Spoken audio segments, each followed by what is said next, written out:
What got you there with Sean Delaney? What got you there with Sean Delaney? What got you there with Sean Delaney? What got you there with got you? What got you? Keith Rabois is a Silicon Valley legend known for discovering and cultivating talent that has gone on to create companies such as YouTube, Lyft, Airbnb, Quora, and many more. Keith is a general partner at Founders Fund and has also founded Open Door, which transforms the process of buying and selling a home. Keith has a unique and unparalleled track record as an entrepreneur, executive, and investor. He began his career in the industry as a senior executive at PayPal and subsequently served in influential roles at LinkedIn and as chief operating officer of Square. On this episode, Keith discusses working with greats such as Peter Thiel and Reid Hoffman, finding undiscovered talent, and the mental frameworks that he uses. Making change transpire. That's the mission behind the most amazing tasting protein bar brand taking the nutrition industry by storm. That brand, they're MCT Co, and they make the most delicious, keto-friendly, all-natural collagen protein bars. If you're obsessed with the quality of food going into your body like I am, then head out and pick up these amazing bars jammed with 10 grams of collagen protein. They only have 2 to 3 net carbs, no added sugar, and loaded with high-quality MCT oil for the healthy fats from coconuts. Whether you're busy running the kids around from activity to activity, a professional athlete, or just someone looking for a great-tasting convenience snack, do yourself a favor, head to mctco.com and use code WGYT for 20% off your order. Keith, welcome to What Got You There. How you doing today?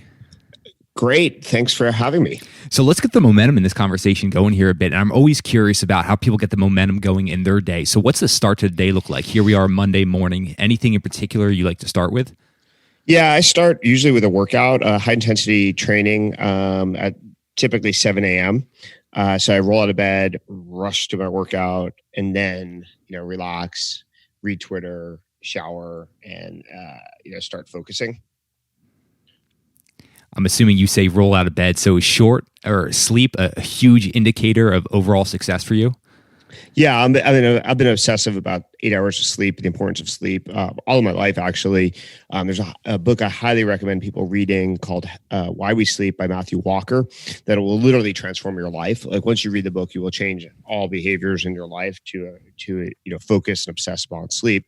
So, I sort of reverse engineer the 8 hours sleep. So I go to bed, whatever time is necessary to get the 8 hours so that I can wake up refreshed, and focused. Doesn't work, nobody sleeps perfectly all the time, but if you can get 90%, days starting with a full, full energy and the ability to focus, it really does change your life. Plus it increases your health, which is, in some ways more important. It's very difficult to do anything successfully if you're not healthy. And the correlation and causation between high quality sleep and high quality lifespan is really just becoming validated empirically, but it's almost surely true. I think we will later discover in the next 10, 20, 30 years when we have more longitudinal data that most maladies are a function of poor sleep. Poor sleep, 6 hours of sleep shortens your telomeres. If your telomeres are short, you're going to live less long. You can't really rebound from a night of poor sleep. There's a whole myth around this. So I think that's the most important thing for me is getting high quality sleep. Then I wake up, then I work out, which tends to focus me, give me energy for the day, allows me to concentrate without stressing about when I'm going to fit in my workout. And then I'm off to the races. So you mentioned sleep, you mentioned health. What are some of those other major life categories that you put considerable effort into? Reading. I've been a voracious reader since I was probably, call it 8 years old. There's nothing more valuable than reading high quality materials. It's basically you can tap into the best thinking of all time and really become an expert in many, many dimensions and forge connections from different fields. And the best way to do that is just by reading constantly. My friends sometimes joke that, my whole life revolves around basically Barry's Boot Camp and reading books. So it's like the two B's. And fortunately, there's a bookstore close to one of the studios here. So sometimes I'll actually arrive for my workout with a handful of new books I just purchased. And people almost want to snap a photo of me me and saying like, this is your life, distilled. How much time are you actually putting into reading each day then? It has varied over my life. The latest kind of instantiation of this is I would like to read an hour a day. I think that kind of discipline really does yield results where you can finish almost a book a week at that pace. In practice, though, I tend to spike a little bit more than I would like. Like my workouts are very consistent. I work out every day, barring catastrophic illness or something. But I tend to spend more hours reading on a weekend than I do during the day. I like to read during natural light hours versus using artificial light. And there's only so many hours in the day. But on a weekend, I may, make up, sort of compensate and read 3 or 4 hours in a row. But on average, I would like it to be an hour a day. I've gotten some unbelievable book recommendations from you in the past, but I'm really intrigued about what's your actual reading process like? You mentioned trying to hit that hour. Is there anything you're doing, highlighting, taking notes, anything like that throughout the process? I do highlight. I have a sort of hieroglyphics, special custom Keith note taking with a pen. So I read all my books. So I should start with I read all books like physical copies still. And some of my friends who are younger entrepreneurs, when they come over my house and they see a library of physical books, kind of laugh and they think I'm like, instead of using Spotify, it's like I'm playing phonographic records or something, and they're kind of amused. But part of the reason why is I can take handwritten notes, in the margins. And I think that's quite valuable. I think there's also studies that your retention is superior when reading a physical copy. So I really almost always read a physical copy. The only exception would be maybe if I'm traveling for a long extended period of time or reading fiction. I will read fiction, sort of digitally. But that's basically it. The notes are really hard for other people to understand. There's not, unfortunately, not an easy way to explain my note-taking system to other people. So, basically no one else can take advantage of my notes. No, if it works for you with the Keith hieroglyphics, then you'll roll with that. I want to pivot here a little bit because I could go down the book rabbit hole with you all day. But a recurring theme actually on this show have been people who were lawyers that end up pivoting. So I'm wondering how the law track helps you out later in your career. That's a great question. That doesn't surprise me. I think a lot of people go to law school for like option value, basically. Smart, talented people, often ambitious, sometimes a little bit too credential seeking, but typically go to law school, often right out of college. And then they discover that either they don't want to be a lawyer or that the practice of law is different than their expectations, et cetera. And they go on, evolve into other things. That was certainly true for me. I actually wanted to be a lawyer, from the time I was very young, certainly by 6th grade, and was on the classic law school track, political science, joining all these interesting clubs, debate clubs, et cetera, optimizing my GPA. And then I went to law school, did the classic post-law school thing of clerking for an appellate court judge, worked at the canonical Wall Street law firm of Sullivan & Cromwell. And then after 3.5 years of practice and a year of clerking, I realized that there might be better things for me to do with my life. So I basically wasted all my 20s, practicing law or studying law. So basically anybody who's under 30 listening to this they're almost surely off to a better start than I was. But there are some things about law that are actually quite useful in any field. Now, the problem with law school is it's a 3-year commitment, and the opportunity cost plus the financial cost of 3 years is, quite high. So it's hard to recommend going to law school to somebody who's ambitious but doesn't quite know what yet to do. But law school does do a few things that are very valuable. One, it structures your thinking. I think people notice this when they're in a relationship with a significant other before law school and they start going to law school. Almost always the person you're dating will see a difference in how you think and the clarity of your thoughts. So law school is really good at imposing, sort of a coherent, clear set of principles in how you approach problems. And that can be applied to basically anything. Second thing, as the world is more infused with law and regulation in every field, every decision now in the United States is affected to some extent by law and regulation. The more knowledge you have, the easier it is to sort of triangulate to interesting answers. So it's a little bit to me like a black box. Most people approach law like a black box where they don't really know how to probe. And there's much more art than science in the practice of law. And so when you encounter a lawyer who tells you you can't do this or you can do this, you don't really know how to frame follow-up questions.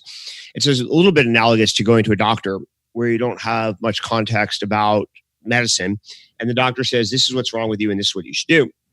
if you don't have a lot of background in medicine or biology, you don't even know how to ask the next question. And the more you can ask the next question, the better care you get, the better insight you get. And so I think being exposed to the law, perhaps even only for a year of law school, allows you to ask your counsel a lot of interesting and arresting follow-up questions that lead to epiphanies. And so for an investor, someone like me, something that I've done, for the last, let's call it 20 years, I actually prefer to invest in areas that have a dose of legal or regulatory risk, because I believe I have a comparative advantage vis-a-vis other investors in assessing and calibrating the risk, because I can actually do the analysis in my brain. And most investors, almost all other investors, have to actually outsource some of that analysis to a lawyer. And once you start outsourcing things, it becomes, you sort of revert to the middle of the bell curve, because you don't really know where the lines are yourself. You're deferring to other people who have a somewhat different risk profile, are not incentivized the same, and really aren't motivated to probe at the edges. And so it's not accidental, for example, that a lot of my career success has actually come from in financial services, which are heavily regulated. These days, I invest a lot in healthcare, which obviously is infused with law and regulation. And so I'm looking for opportunities where I think other people will have to call outside counsel and defer to their judgment, and I won't need to. I'm wondering how we can combine all these things: structured thinking, analysis, ability to assess a risk properly for your own story. And how did you decide then to pivot with this new thinking to join PayPal? Great question. So, I was actually pretty happy as a lawyer. I worked really hard. So, for example, my last month as a lawyer in January of 2000, I billed 365 hours, which is, a pretty impressive amount of hours. If you do some math, you can see like how much, how a normal day would go, which is basically wake up, it would still be dark, go to the office, stay at the office until about 10, 11, maybe midnight, including all meals, go home, go to sleep, wake up, repeat, like 6 days of the week. And maybe Sunday I'd only work 4 hours and read the New York Times or something for an hour and have a bagel. So, there's definitely handicaps to that life. And also you compete on the dimension to some extent of the number of hours you can bill, because that's one of the ways you're measured. And so I did realize that I didn't want to, given the prioritization of my life of sleep, for example, and the ability of sleep to affect my performance, I realized that competing at the high end of law on the basis of the unique number of hours I could bill was not something I wanted to do necessarily. And so I also was fortunate that a fair number of people I went to college with at Stanford actually had really pioneered the first generation of the internet in the late 90s. And many of those people, as the internet bubble was sort of exploding, were looking for talented people to recruit, because basically there's a shortage, a famine really, a shortage basically of talented people, because everybody was chasing after talented people. So they sort of had to look in strange places. And several of my friends from Stanford, were looking in strange places like law firms. And they're like, you seem smart and interesting. And, can we convince you to do this? And for a few years, I actually rejected sort of their sort of sales pitches. But I would come out and visit Silicon Valley like once or twice a year, partially socially, partially professionally.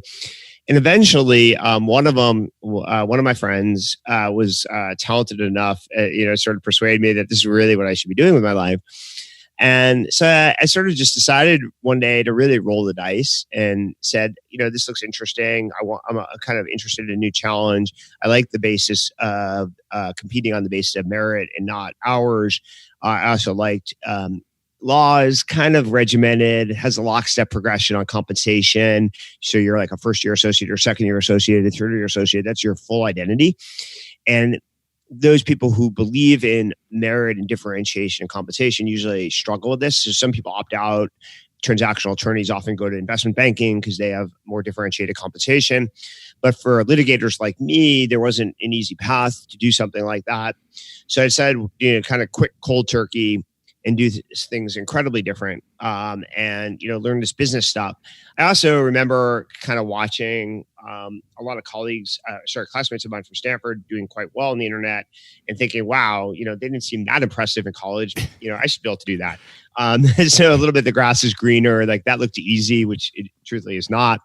But when you're a lawyer, sitting on top of like the 80th floor of some tower, it looks really easy. And so there's a bit of naiveness to my jump as well. What's that mindset shift like, going from competing on merit and then all of a sudden to no longer competing on hours billed? How do you assess your overall value to the new company? It's a great question. So for the first 2 years, I honestly, in the back, I had this little notebook on the side of my computer, and I would still track like what I was working on and how long. It literally took me 2 years to get rid of that habit.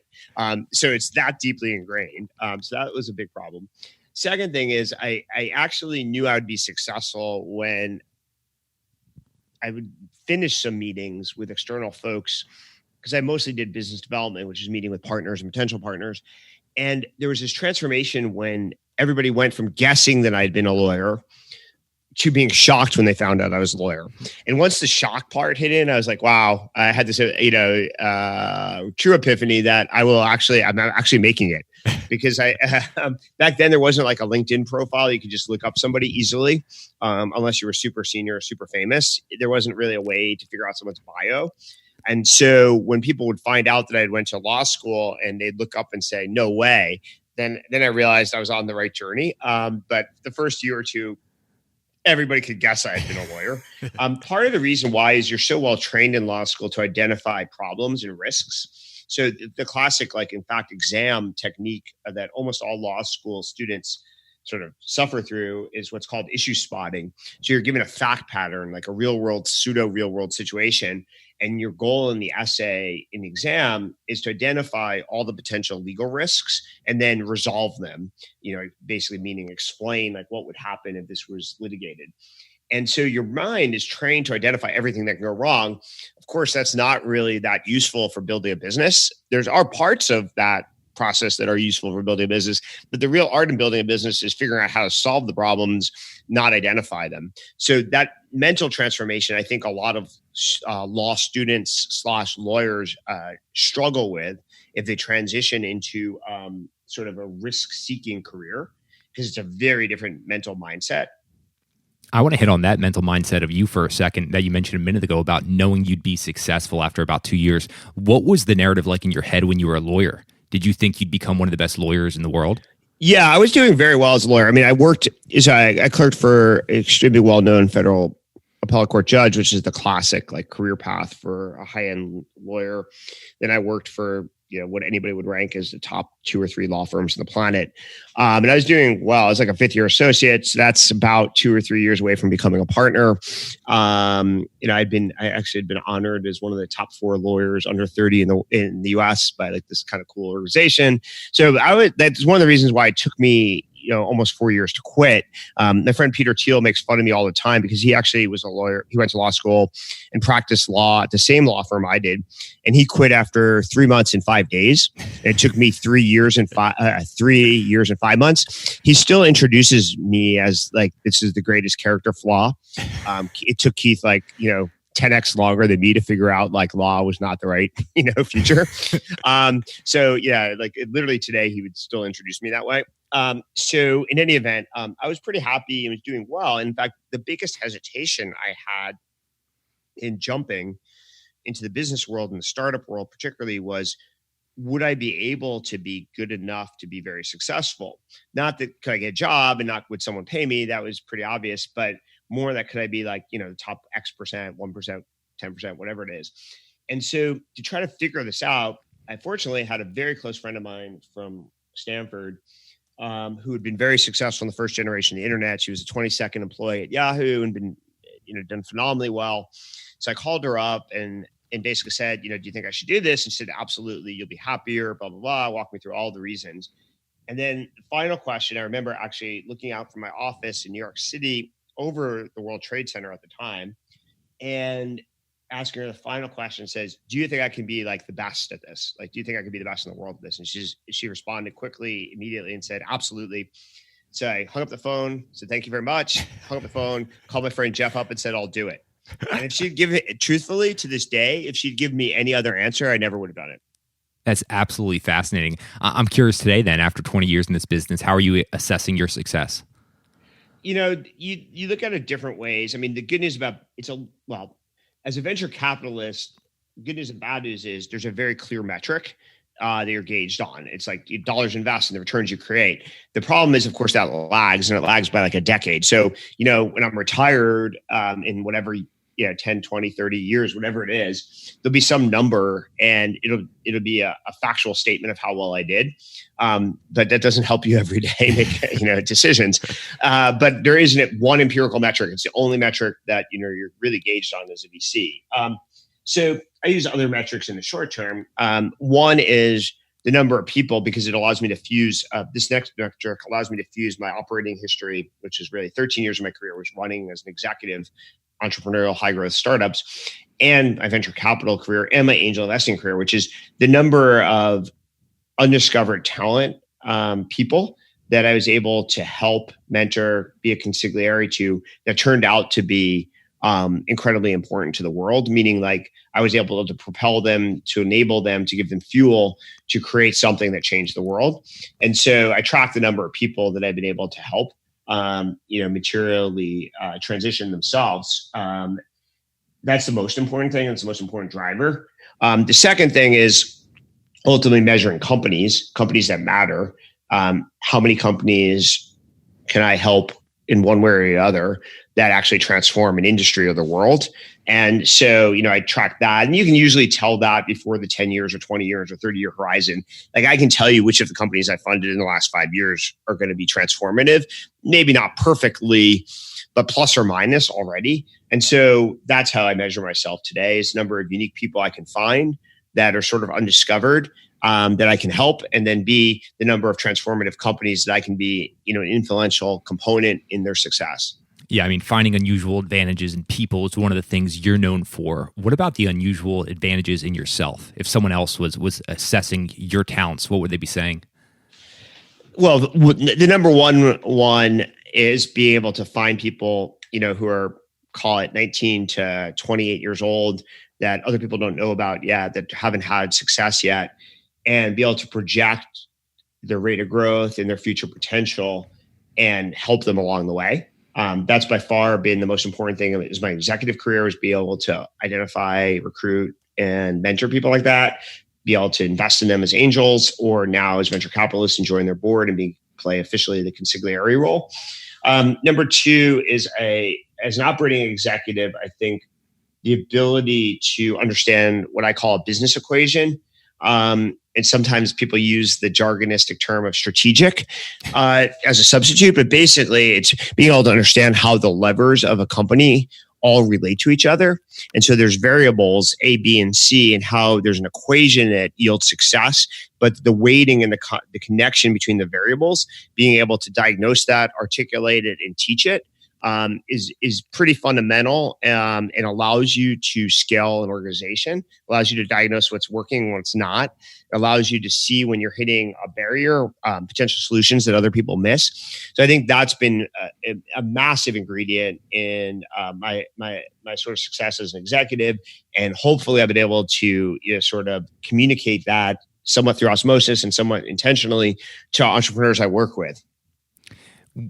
Abstract question here. When you're assessing this talent, you're understanding those certain levers you pull, how are you viewing this in your head? Are you creating almost an actual video sequence in your head to assess how all this is going to interact together? Not really. I'm sort of projecting what I believe, drawing a line sort of like what I think the potential of someone is. So point X, where are they? And then where can they get to? And obviously, the more data points you have, the more time you have to observe, the easier it is to draw that line. Sometimes as an investor, you have a very short amount of compressed period of time and a very small amount of data, and that's extremely difficult to do. So the more exposure you have someone over time, it's a much easier task to triangulate that. So for example, people who previously worked for me often for years, I should be able to assess that, almost perfectly and calibrate it almost perfectly, versus some random person who walks into my office tomorrow. And let's say I have an initial meeting of 45 minutes. That's an extremely difficult task. Is this pattern recognition for you? Well, I think pattern recognition is a little misleading, actually. I think there are spikes that you're looking for. So extraordinary ability, but the spikes can be very different among successful people. And so you're looking for something that transcends the average, because by definition, the average person does not start a company that changes the planet. So you need to see a spike, but the spikes per person are not always the same. The pattern recognition comes more from sometimes when you're looking, everybody these days would love to fund the next Elon Musk or the next, Jack Dorsey or whatever the case. But of course, Elon didn't look like he looks today, or Jack didn't act like he does today when they were 21. So you have to remember how to adjust the expectations of what you're looking for to what the very successful people looked like when they were 21. As I said, when we were talking about drafting sort of athletes out of college or high school even, nobody looks like, you're not trying to find the LeBron James at 30 when you're drafting a high school LeBron James. And if you're trying to find the next LeBron, you kind of have to remember what LeBron actually looked like when he was in high school, not what he looked like when he was 28. And so I think that's where the pattern recognition kicks in. There'll be times when I meet someone and says, God, this person reminds me of Max, but Max when he was 21 or 22, not Max when he's 40. That's a great point. And you mentioned osmosis a minute ago, and I'm wondering what you picked up through osmosis that is most stuck with you still today. That is a very good question. I have learned a lot from working with, I've been fortunate that the leaders I've worked for in my career are really, extraordinary by any dimension. Basically my entire career in Silicon Valley is working for Peter Thiel, Reid Hoffman, Max Levchin, Jack Dorsey, Vinod Khosla, and Peter Thiel again. So you can learn a lot from all those people. They're all different. They're different lessons to learn. And then I've worked with very talented up and coming people that really teach you in some ways even more. And so I'm always watching and taking notes sort of things I find interesting and arresting, and trying to figure out which pieces of a puzzle I can use for my own custom brew. I don't think you want to replicate someone else's strategy or unique insights. You have to figure out which pieces of their success sort of formula apply to your comparative advantages, and which ones can you leverage, and which ones can you maybe even do better than them. And that's where the art is. And so I'm borrowing lessons I've learned from a bunch of different people, from a bunch of different experiences, from a bunch of different companies, and packaging them together in sort of my own Keith custom brew. Oh, that's fascinating. I'm thinking about the whole art perspective here. And then whose opinions that you disagree with the most do you think you learned the most from? That's a good question. So I disagree with Peter a lot. Actually, we probably agree violently 50% of the time and disagree violently the other 50% of the time, which may be, surprising to people. So I've had incredibly vigorous debates with Peter for probably 30 years, but professionally for 20. And so I learned a lot, even from the disagreements. And then obviously the things he says that are, fascinating and resonate with me, obviously I take immediately action on. I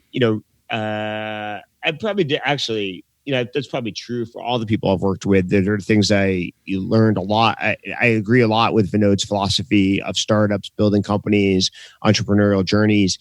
There's things that we would debate quite vigorously, and I, learn from his counterpoints as well. I mean, debating with someone who's very good at what they do, who's very insightful, who's very sharp, is always a useful exercise. And so I find that to be very constructive, is find people that I really respect, that are super talented, extremely talented at what they do, and figure out which pieces I disagree with them, and will actively, consciously debate them. And that'll help shape or reshape my thinking. This one's going to be a little bit different, but I'm just thinking about all the people you just mentioned that you worked with, also the lawyer background, executive, entrepreneur, investor. If you're looking at all those as individual ingredients, which ones do you think were the most important just for who you are today? Well, I think the 13 years of being an executive, entrepreneurial executive, was by far the most important. First of all, that's what enabled me and empowered me to do these other things like angel investing or be a venture capitalist is having success in that field. Secondly, the network of people that I've often been able to back, or people that I originally worked with as an executive. So I've funded everything from former interns to former executives to former individual contributors that have worked with me at PayPal, LinkedIn, Square, Opendoor. That's the power, that's the network, that's the credential sort of that's opened up and unlocked new opportunities. So there's and it often allows me to be a better advisor once I invest in a company. 80% of the value I can probably add is a function of my experiences, 13 years in the field building actual companies. So I've basically seen most mistakes before, partially because I've probably committed them all. And so if I can help a founder avoid them, that's great. And then I've occasionally seen, a conceptual framework for resolving very sharp trade-offs that it can be useful to a very talented founder. And that's all a function of my 13 years of experience really running things. I mean, push back on me if you don't agree with this, but I think it's really important to understand what your unique skills are. And it seems like you've done a ton of self-reflection to really understand this. So I'm wondering if there's anything that you've done to understand what you are best at. Great question, because one of the most important things I read growing up is actually either junior, probably maybe sophomore year in high school, actually, was this book, speaking of sports, by Pat Riley called The Winner Within. And in the book, he quotes, of all things, Jerry Garcia of the Grateful Dead saying, you don't want to be the best at what you do. You want to be the only one who does what you do. And that's that definition of how to define yourself, that like instruction of how to define yourself to be unique, really resonated with me. And so I've spent a lot of time over my life. I read this many, many years ago, unfortunately, decades ago. I've always wanted to figure out how to define myself, not just being the best, but being unique. And so I always sought to be able to communicate that with clarity. And so that leads to a fair amount of reflection. Similarly, venture capital is a very competitive industry. I compete with a lot of talented people. In the US, it's an incredibly efficient market, actually. And so to be successful in an efficient market, you need to figure out what your comparative advantage is, and you need to magnify it if you want to have, disproportionate success. So I spend a lot of time trying to figure out, both for me and for our fund, how do we have a comparative advantage vis-a-vis a lot of other talented folks. Do you have a clear, concise breakdown of what your comparative advantage is? Well, yeah, it's changed a little bit over time and in different roles, arguably. For example, the last X years of my life as an executive, I think one of the things that, maybe I'll give you a global one that's probably fair to state across 20 years, which is what I've been able to do very well is pair with very opinionated, strong-willed, visionary founders and be their complement. And that's a fairly difficult skill, or a fairly rare skill, actually. And there's reasons why. As I mentioned, all of these people, from Peter to Reid to Max to Jack to Vinod to Peter, are all very different with very different strengths and different needs. And being able to be a complement to them in a way that they appreciate is a kind of unique skill. I've often thought about doing it again and, finding another one of those people, because it actually is really challenging and very rewarding when it works.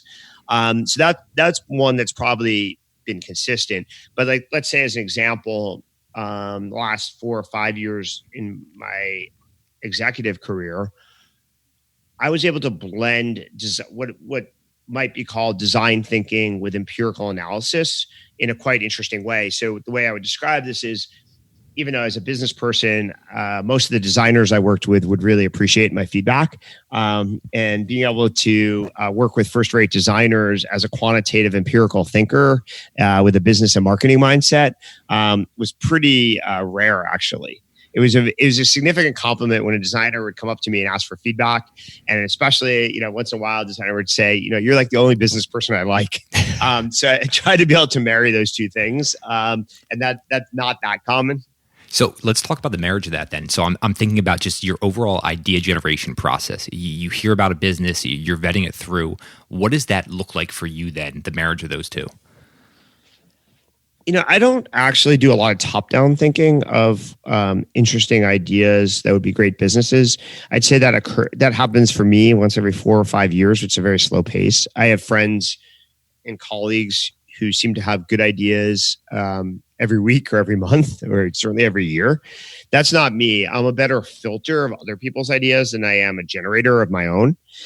So a lot of what I do is I listen to ideas and riff on them or critique them and help other people refine them by my critiques or by my riffs versus like generating them. Yeah, I should have reworded that. I meant more about those riffs. And I'm wondering, are you going out on your own, rethinking those ideas through so you can push back even harder? Or is it just kind of right there in the moment you're thinking it through? It's usually pretty spontaneously and pretty quickly. I have an immediate reaction very fast to a lot of ideas. And then that may start a very deep and long, prolonged dialogue about the merits or demerits of an idea. Over 20 years, you do develop like simple distillations that are shorthand principles. So for example, I tend to like vertically integrated companies. I don't tend to like components. You develop these pseudo biases, pseudo principles based upon a lot of very detailed and specific thinking that you sort of use as an immediate filter, and then you engage from the immediate filter. So let's stick with this, finding that undiscovered talent. And I know one of your goals is to monopolize that. And how close are you to that? Unfortunately, I am very far away. I have yet to come up with the perfect answer to how to become a monopolist on undiscovered talent. One day, hopefully, maybe once I finally achieve it, maybe then I'll quit. I mean, one of the important things is taking that talent and being able to structure that culture around it. So what are your first principles around designing a culture? Well, the first principles to that are, if you're going to attract people with extremely high potential, the first thing you have to do is let them thrive, which is giving them degrees of freedom to do both what they can do very well and to some extent concomitantly allow them to make mistakes. If you try to constrain very talented people, you're only going to create a mirror of yourself with your same strengths and same weaknesses. So you have to let people do stuff that you disagree with, or because you can't really tell how good they are if they're just replicating what you would have them do. So that's the first thing. Second thing is you need to give them enough rope. It's basically giving them enough rope that they can prove what they're awesome at and get close enough to failing that they feel the consequences, but with enough of a sort of a safety valve that if there's catastrophic potential, especially for a company, an operating company, that you have enough time and attention to intercept that. So that alone is a major challenge. Second, I think you need a process for where nobody's perfect, where whoever the set of people are can learn. And that can be through osmosis or it can be through top-down instruction. But you basically want to be able to mentor people. And there's different ways to do that, but you want people to increase their proficiency, improve their craft. And you want to create a process and culture where that's possible, encouraged.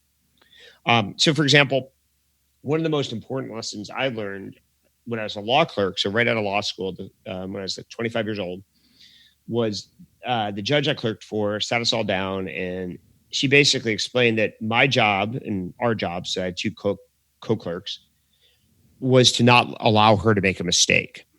And that lesson is something I demand and instruct all the people who come to work for me is your number one job is don't ever let me make a mistake. And I don't care what you have to do to stop me from making a mistake. And so versus you'll meet a lot of people in life that, will complain and whine, oh, my boss did this, or he decided that, or he ignored me. And I sort of transform that and invert that and say, no, it's always your obligation to convince whoever you report to that they're wrong. And, most of the talented people that I've ever worked with take this instruction very seriously and are very good at pointing out to me when I'm about to make a mistake. No, I love that framework. I love the pushback. I want to dive back for a second and just giving that overall freedom to make the mistakes, and any memories where you had someone you worked with that really gave you that leeway to make those mistakes and learn. Maybe not actually. Most of the people I worked for are very opinionated, very strong views. Maybe, yeah. I'm not sure. I got like that much of a license, but that's okay. As long as I give other people a license, it's probably more important. Yeah, no, exactly. So you mentioned that moment when you were clerking. Any other defining moments in your career? I know when you pivoted, joined PayPal. Any other things that really just come to mind for you? Yeah, one of the most important moments of my career was when my first week at PayPal, actually, believe it or not, the Saturday afternoon of the first week, Peter and I went for a jog around the Stanford campus, and we had this prolonged, elaborate conversation about how to discover the importance of discovering undiscovered talent. He basically had this point, an observation that you couldn't scale a startup by competing for the same talent that all the large incumbents wanted. At the time, it'd be someone like Yahoo, Microsoft, or AOL, believe it or not, or eBay. You had to be able to find people that they didn't know how to process, because otherwise they would just outbid you in terms of compensation, et cetera. And so I didn't I understood the logic of that. And, that was certainly the power behind the PayPal recruiting machine. But I didn't understand I didn't really grok how to accomplish it. So it took me multiple years of trial and error, truthfully, figuring out how to scale a company by only hiring people that were undiscovered. But then the benefit or the value and the importance of it was really taught to me in November of 2000, and it's been the driving force of my career. So clearly, a very indispensable conversation. Who would win in a race, you or Peter? Oh, back then he was a much better runner than me. I probably could outrun him now, but he is much more proficient runner than I ever was. So sticking with the discovering undiscovered talent, what are some unmeasurable things that you believe just provide the best benefit? I'm not sure I'm totally following the question. Are there any unique traits that someone might do that you can't measure, but you just think provides tremendous benefit? Yeah, certainly things like whether you describe it. Paul Graham has this great essay called "Relentlessly Resourceful." It's the title, and I think it sort of gives away the conclusion. Whether you describe it as being relentlessly resourceful or tenacious or grit, they're somewhat similar concepts. I think relentlessly resourceful is the probably the most apt description, but they're fairly similar traits. I still believe in the benefits of intelligence and IQ. I think you do need to see things that other people don't see. You have to do things that other people won't do, which is the relentlessness. But being able to see things and solutions and ideas other people don't see is partially a function of IQ. And then third, probably something to being able to scale yourself, which is around being a magnet for talent. So either being able to assess other people, sell a vision to other people that's compelling, because you really can't change the world, at least through startups, by yourself. What do you do if you discover one of these people and they're just working on the wrong thing? Well, that's rare, truthfully. Partially because they're better filters of their own time. They value their own time systematically, as well as I would. So they'll know if they're working on the wrong thing more than I will. In many ways, they have asymmetric information. I may highlight that for them, or may give them some clarification about the value of their time, but they really already know that in their heart, and they just may need sort of reinforcement. That's a lot of my role in many ways is very similar to a psychologist in some ways, of giving people feedback by asking questions, and at the end of the questioning, they kind of get to the right conclusion. Or sometimes I think of my role as being a haunted house mirror, like a cartoonish mirror that sort of exaggerates the strengths and weaknesses, and really just play back what I'm hearing and saying, is this what you want? And that usually leads to the right conclusion. That's a great visual display right there. I'm just thinking about all these different talents, all these different skills you possess. What happens if you lost your memory today? What's the next year look like? Oh, if I lost my memory? Yeah, in terms of just narrowing down the most important skills you use today. It's still really just developing a spidey sense for who might be an extraordinary founder. At the end of the day, that's what it comes down to. And then how can I magnify the strengths and weaknesses of what they're working on so that they can see in stark contrast and make sure that their decisions are conscious. So that's the benefit of exaggerating the strengths and weaknesses. It kind of puts things in stark relief. And then sometimes you realize, oh, that's not exactly what I want. Or sometimes you realize, oh, you know what? That's actually really good. I actually want more of that. So that's why I use the cartoonish mirror from a haunted house is you're basically exaggerating the strengths and weaknesses. And that allows sometimes someone to consciously say, you know what? I want much more of that. And I should really be tripling down on that. Or, you know what? I didn't really mean for this like negative thing. Maybe I should edit that. So along the lines of tripling down on something, what do you wish you focused on a bit more when you were younger? Well, I have a weird arc here. So I actually did a lot of programming when I was young, like sort of self-taught computer programming and then a little bit structural classic coursework in high school. And then I completely dropped any sort of computer science, any programming, completely cold turkey after senior year of high school, did absolutely nothing programmatically or computer science based while I was at Stanford, which is insane if you think about it, given my career trajectory. So obviously that was a massive miscalibration. I probably should have been staying, technically competent and literate and in many ways throughout my college years, but I was so obsessed with my damn GPA and getting ready, prepared to apply to law school, that I was afraid of taking courses that were not, sort of in my sweet spot. But that was obviously catastrophic miscalculation. And, I probably would have been much better off in my own life had I, taken and invested 4 years of my life in more technology-based, education.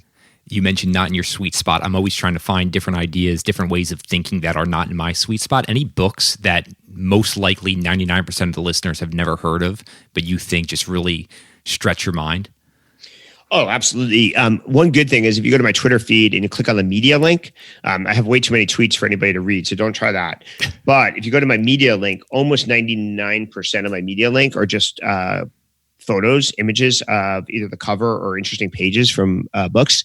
So you get a good reading list just by looking at my Twitter feed and clicking on the media link. The most influential that are off central casting, meaning not well known.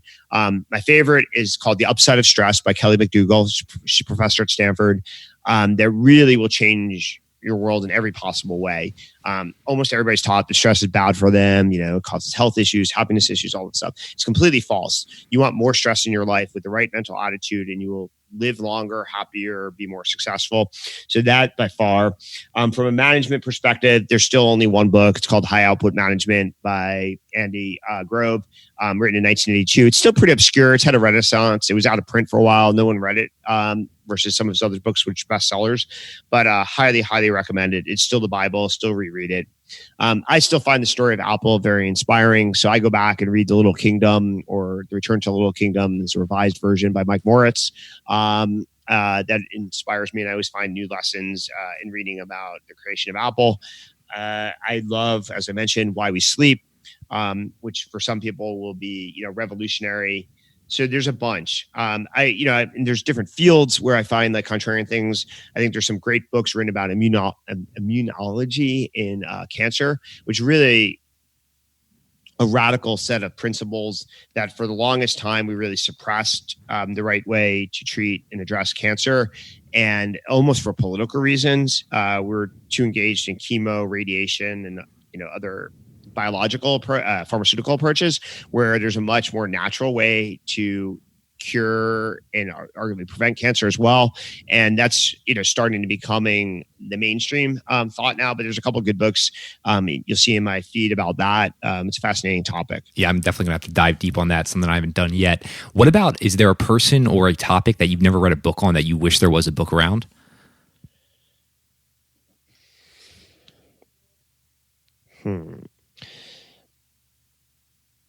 Yeah, I mean, there's a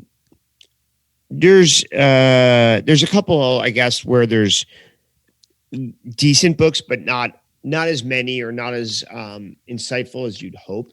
So, for example, on Amazon, there's the Everything Store by Brad Stone, which is good, but I wish there was more attention paid to Jeff and the leadership principles at Amazon. I think people could borrow a lot more from Amazon and apply it.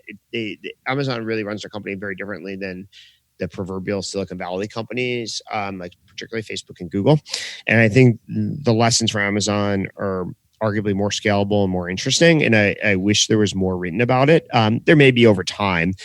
So that would be great. And I think people, don't get as much exposure to Jeff Bezos' thinking.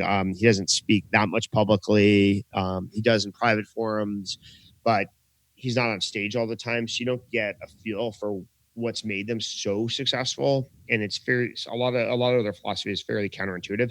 So that's probably the number one area for me. Yeah, no, I love reading those annual letters. So we just got two more quick hit ones before you let you get going here. If you were going to do this, if you were going to be on this end of the microphone, anyone dead or alive, who would you be interviewing for an hour?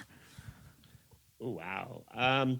Well, dead or alive, Margaret Thatcher. She was always the most inspiring person for me growing up.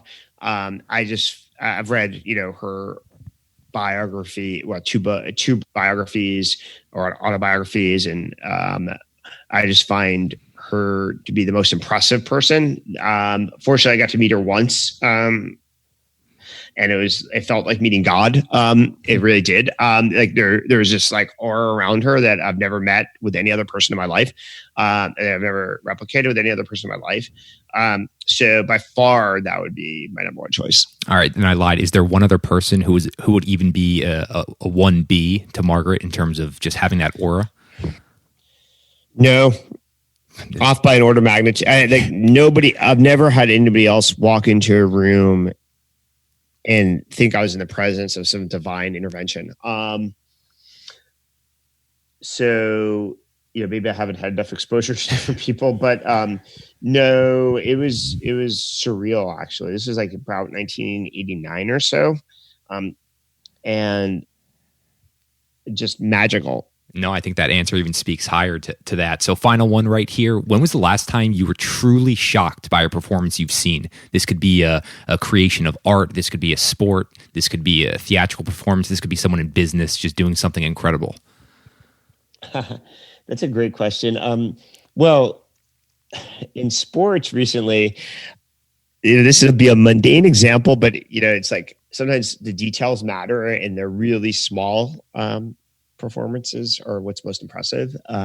So I love this book. Another book I'd highly recommend is by Bill Walsh, which is The Score Takes Care of Itself.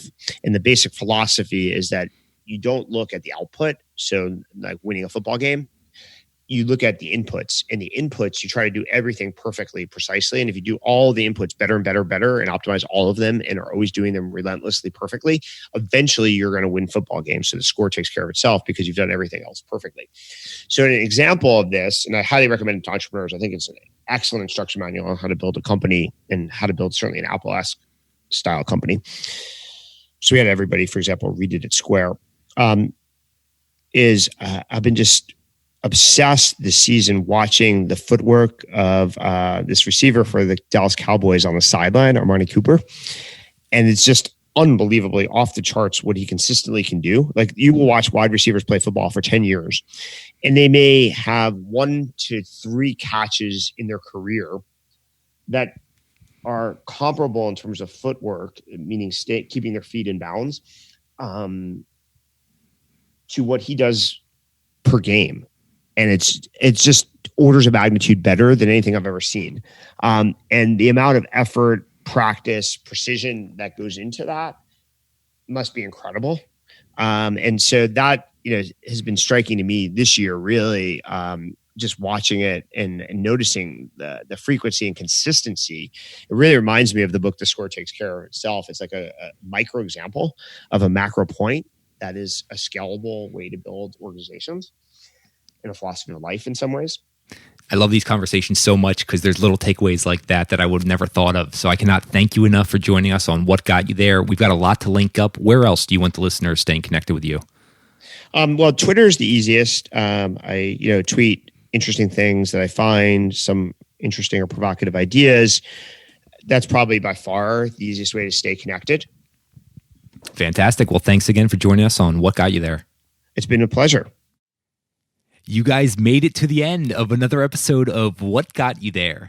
I hope you guys enjoyed it. I really do appreciate you taking the time to listen all the way through. If you found value in this, the best way you can support the show is giving us a review, rating it, sharing it with your friends, and also sharing on social. I can't tell you how much I appreciate it. Looking forward to you guys listening to another episode.